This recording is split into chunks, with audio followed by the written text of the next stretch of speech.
Three tomatoes are walking down the street. Papa tomato, mama tomato, and baby tomato. Playing Catch-Up presents. Starring Lindsay Hinkle and Jamie Nelson. So this is Playing Catch-Up, is it? I prefer something with a little more kick. Everybody's favorite condiment-themed entertainment podcast. Put some hot sauce on my burrito, baby! Hot sauce. Nobody puts ketchup on a hot dog. You're listening to Hot Sauce on Playing Ketchup Podcast.com. I'm your host, Lindsay Nelson.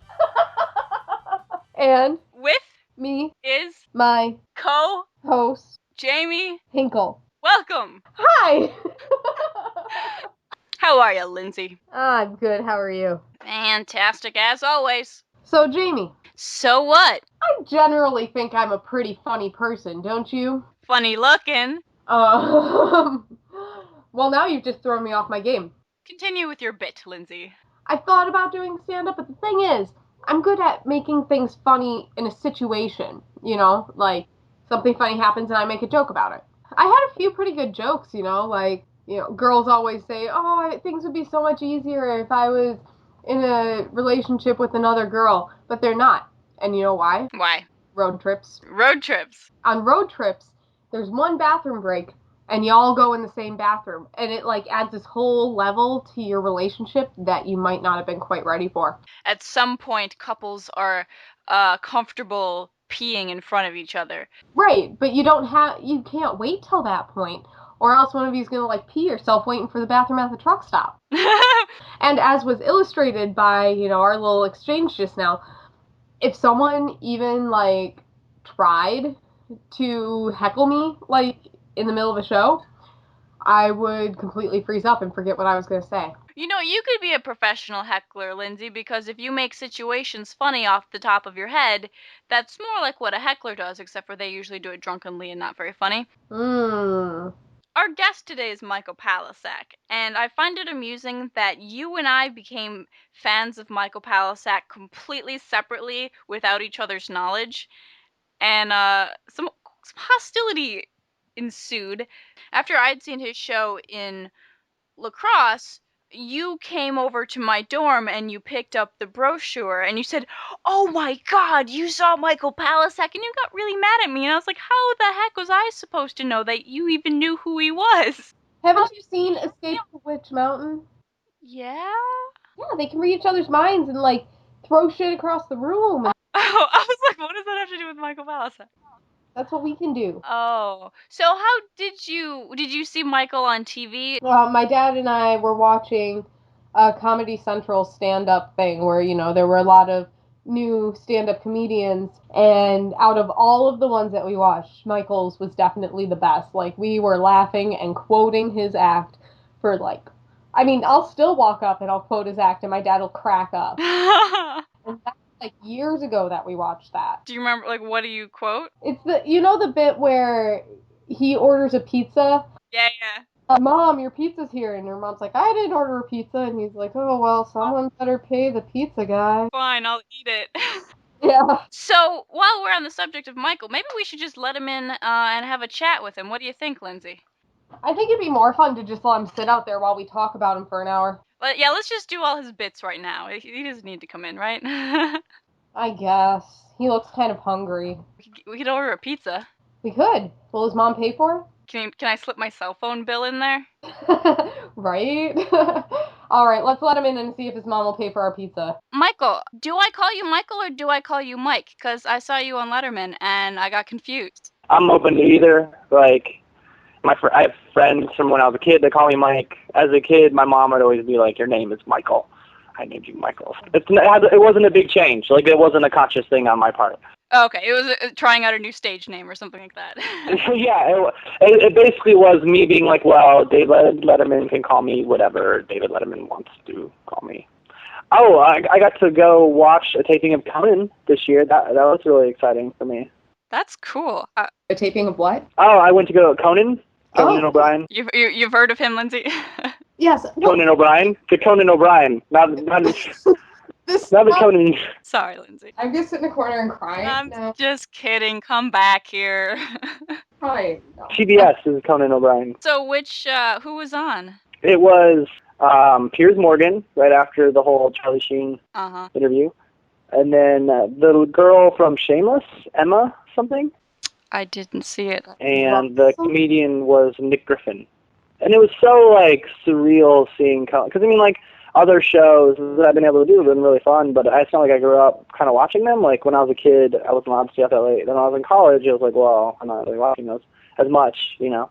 I think they're great, whatever shows. But with Conan, it was like, I mean, that's probably like the earliest I'm going to see him, which is like, he came in the green room, he was like staying like 5 feet away from me. I'm like, that's Conan O'Brien. When you're actually on shows, do you like really enjoy it in the moment, like adrenaline, or is it like really nerve-wracking and scary? I think the first one, when I was on the Tonight Show, it was really nerve-wracking and scary because it was like my first one, and I don't know, I just put a lot of importance on it. And it was still fun, but when it was all over, I felt like I kind of missed out on it a little bit. But then when Letterman came around, I had been on the road like sort of like for almost like a week and a half straight, and then I had another week after that, so it's just kind of like nice to be in a city for 2 days. And I just was really relaxed. And that theater is like that Sullivan Theater, like it's a fun place to perform, so I really, really enjoyed that. What are some comics that you really admire or who inspired you?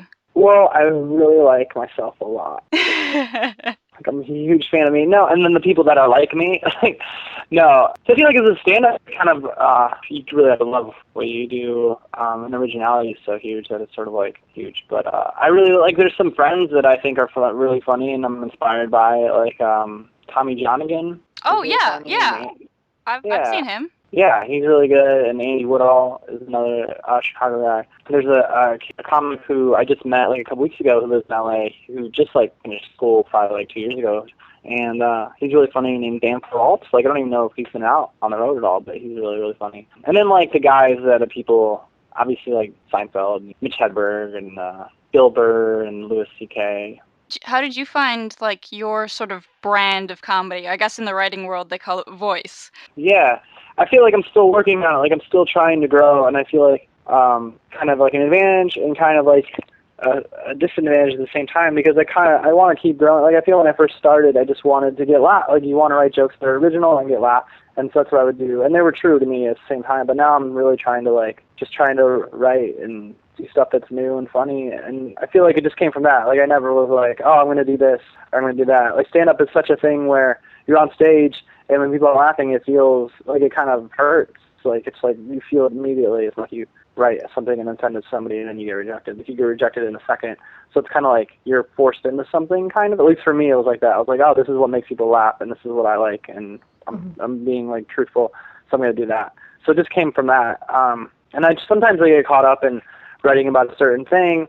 Like I sort of talked about living at home for a while, a lot, and now I'm trying to. So sometimes I choose, but I feel like it was just a choice. And now I feel like I want to write and perform stuff that's relevant to people and makes them feel stuff and think stuff, but it's still really funny. How did you get into comedy? Was that something that you really intended to do, or did it just sort of happen? I think when I was a kid, like I would watch TV, and like that was always something I wanted to do, like act in TV shows, and I enjoyed writing as a kid. So when I was in college, I just really had some time to sort of like realize what I wanted to do. And then I go audition for shows and go to open mics. But I didn't know that I wanted to do. I think I always knew I wanted to act or write, but I didn't know like comedy, stand-up was specifically it. And then I was driving home for the summer one time, and I was listening to like this interview that Jeff Seinfeld did, and it really made stand-up seem like something that you could do. Well, Michael, didn't you just move to LA? I have a place here for a little bit. It's pilot season, which is when they're like auditioning for new shows and stuff. And my manager said it would be good to be out here for that. So I got like a sublease. I'm subletting for like a month or two. Okay, because I was looking at Facebook. It's like your current city's LA, but your address is in Orland Park. And yeah, I got. Yeah, wait, you know my address from Facebook? Facebook told me. You should know that. Wow. Set your privacy settings. Is the move going to change your routine at all? Oh yeah, I feel this is what I tell people, that like I still consider myself living at home because I haven't slowly moved out. So as long as I go back for the summer, then I can count it. It's like Harry Potter. But a couple weeks ago, I did a show where I didn't even plan talking about it, but then when I did, I sort of talked about it in the past tense, and it was fine still. Like, I talk about stuff from when I was a kid, but I couldn't do stand-up when I was a kid, so it's not like I've been like, oh, well, I missed out on talking about that. Right. That's a good point, yeah. I don't think the tense has anything to do with how funny it is. This is true. Thank you. I appreciate it. Thanks. And I think it'll be fun to go back to it if I want to, you know, like, be able to do whatever I want, and then, like, maybe when I'm 40, like, I talk about it. You know? What, in the present tense or still just switch back to No, like in the past tense, yeah. Now I'm 40, be like, yeah, again. definitely. How is it? I mean, how do you like California? It's great, like... Are you, any of your projects that you're doing out there, are you allowed to talk about any of this pilot season stuff, or? Oh, I don't know, I kind of just, like, if I had, like, been hired to do something, then I guess I would know, because it would be like, don't talk about it, or you can't talk about it. So... I haven't been hired specifically. I've just been auditioning, so there's not really a lot to talk about. Other than I can tell you that there are new shows being made for next year. So Phew. Exclusive. Awesome. So if there's shows you don't like that are on right now, there might be new shows next year. That's a relief. Yeah, you can count on me for exclusive info from LA. So, So because you travel a lot, do you have any, like, wacky travel stories? Anything that's happened to you on the road? Have you ever sat down next to some really weird person on an airplane? there's one guy I sat next to right before the election, and he was from Arizona, and he owned an anti-gun shop. And I know that because he gave me his card. Like, I used to have his card. It was like, whatever, anti-gun shop. And I was still, like, kind of new to traveling, so I was like, I'll talk to this guy, you know? I think I should have been aware that that's not a good person to talk to, an old man from the South who owns an antique gun shop. Right before the election, he just started trying to convince me who to vote for, and he started getting racist, which was really weird because we were on a plane, and you can't go anywhere in a plane, so he would just, like, lean forward and then start saying racial things. Like, that doesn't make me feel comfortable. It was just weird. Like, I would be like, ha, ha, ha, ha, oh, no, you can't say that out loud. You shouldn't be able to bring racism on a plane. They should have you check that along with all your liquids because that's even more dangerous. Well, maybe that's what their radiation machines are for. It, like, zaps out your racism. Yeah. And all the racists know, and they're like, I want to be pat down. I want to be pat down. That's a really good point. Maybe that. One time I get this a lot where it's like I sit next to somebody. One time it was a couple and they were like older, like I don't know, like 50s or something, and they start talking to you. Then they ask about what you do, and I'm just honest, like I'm like, why do you stand up? And so then they just come up with random questions like throughout the flight about stuff, and they're not really that random. They're just like ones you hear all the time, but they think they're really like random or whatever. Like they'll like we'll be talking about it a little bit, then like half an hour later they'll be like, so are you like Seinfeld? And I'm like, I mean, I do the same job as him. It's like, oh, okay, so like Seinfeld. I'm like, you're not listening, really. So, and then he'll like not talk for like another half hour, and be like, wow, so you're like Seinfeld. Like, let's just keep on the same thing. I sat down next to a guy once who, as soon as I sat down and I was like, oh God, I think this guy is a first-time flyer. And I'm by the window and he's in the aisle and he's like this big guy and he immediately starts checking to make sure that the tray is like completely straight and it's not going to fall down in his lap and stuff. And I look away for a moment and I look back and he's pulled out the paper bag that you throw up in and he's folded it so that it's sticking out of the pocket in front of him, like just hanging on there. And I was like, holy crap, this guy's gonna spew all over, like. And the flight goes up, and it was probably like an hour and a half, and we land, and as we're getting up, he takes the bag, and he flips the bag around, and I see that it says Dunkin' Donuts on the side. What's your guys' theory on people leaning back when there's not enough room for people to lean back? Like, I was on a plane last week, and it was really tight. Like, all the seats were almost full. And there's this lady who leaned her seat all the way back. And I just feel like when you're in coach, you can't do that when someone's behind you and it's really packed. That's my opinion. No, I would be upset, too. I have my personal bubble, and, that would be... Right? For sure. Yeah, they just invade that personal bubble. They don't even respect it. Just because you can't feel it doesn't mean it's not there. Yeah, exactly.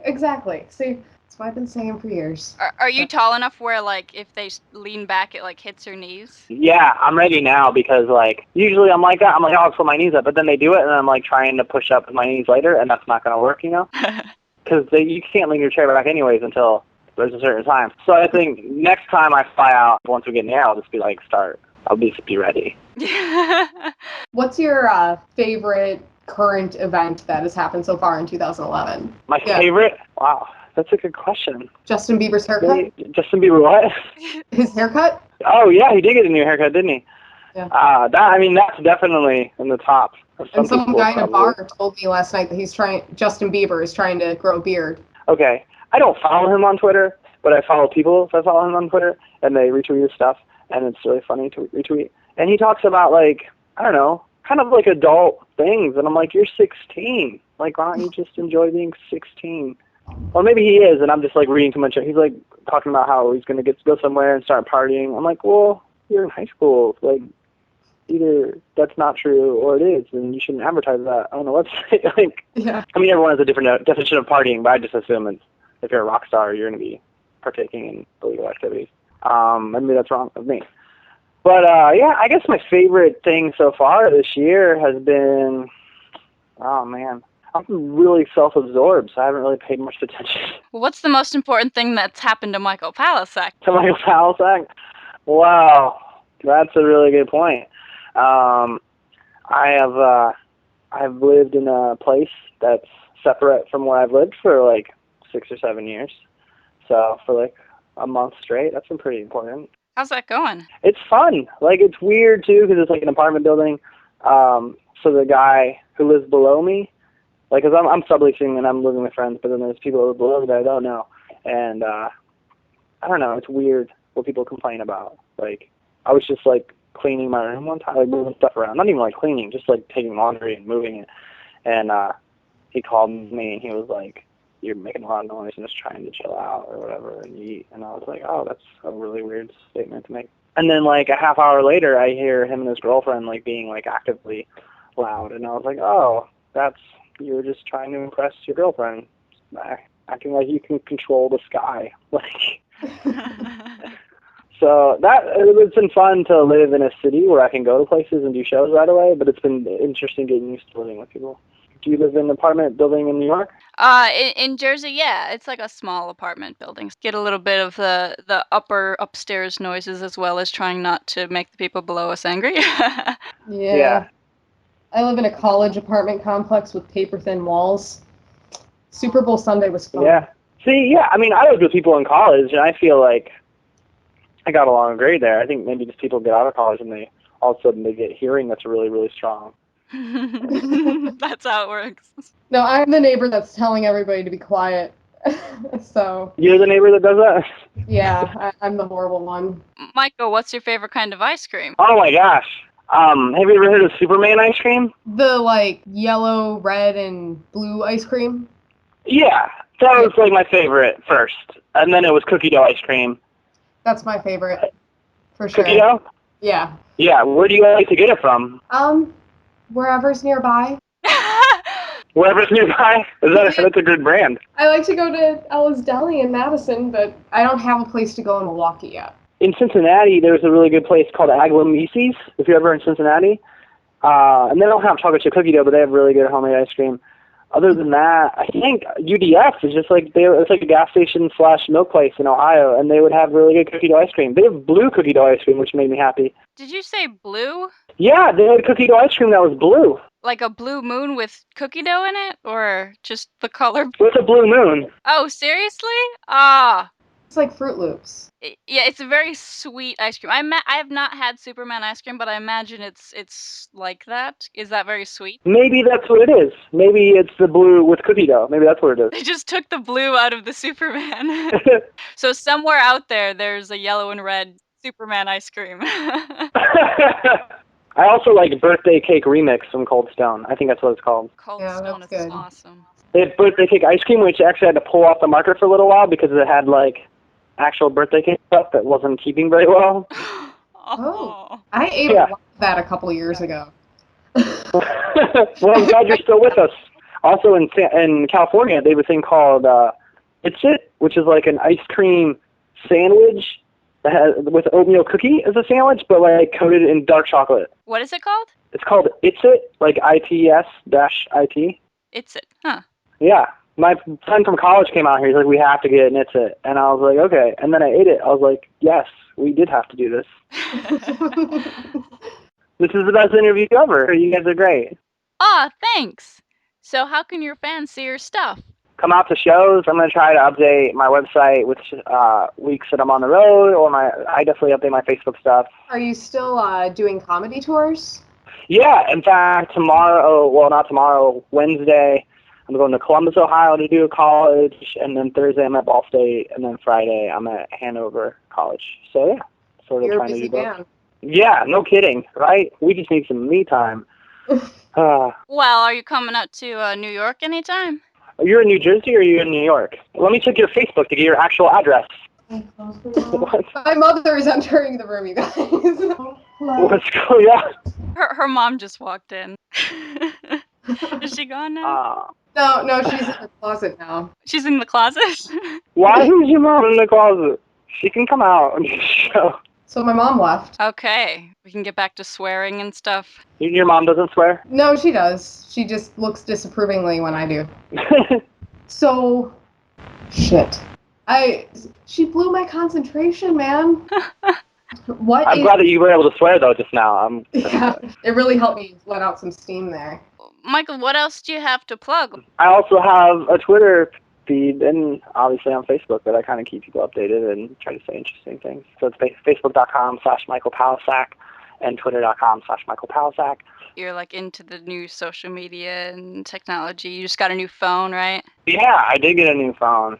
My other one was like a year old and I hadn't broken it yet. So I felt like I needed to get a new one because the time was coming. Yeah, and Inception's on it, which is awesome because that's definitely the way Christopher Nolan wanted people to watch his Oscar-nominated movie for sound and visual effects. Is in the palm of their hand with the glare from the bank window while you're waiting in line. I watched that movie in a plane, and right as the plane was descending, it was the end of the movie where everybody's falling. Yeah, oh my gosh. I feel like if you saw that movie, you might be dreaming about seeing that movie in a plane. Yeah. Do you remember how you got to the airport? No. Any final advice for our viewers, Michael? Just, live every day as if you were about to see one of my shows because then you'll be really happy. This has been Hot Sauce, brought to you by PlainKetchupPodcast.com. Please subscribe, rate, and comment on iTunes. Check back every Monday for a new celebrity guest interview. You may also want to check out our hilarious Wednesday videos on youtube.com/PlainKetchup. That's PLAINKETCHUP. Sign up for our newsletter on PlainKetchupPodcast.com to be entered into our monthly drawings. We give away t-shirts, music, stickers, and more from our guests. Please like us on Facebook.com/PlainKetchup and follow us on Twitter @PlainKetchup. Don't forget to support this project by buying Plain Ketchup swag at our Cafe Press store. Have a question? Email Jamie and Lindsay at gmail.com. That's JAIME and LINDSEY @gmail.com. Thanks for listening. Stay saucy. Okay. Do you want to start? Okay. You're Listening? to Hot! Sauce. On. Plain. Ketchup? Dot. No. Fuck. Podcast. Dot. Com.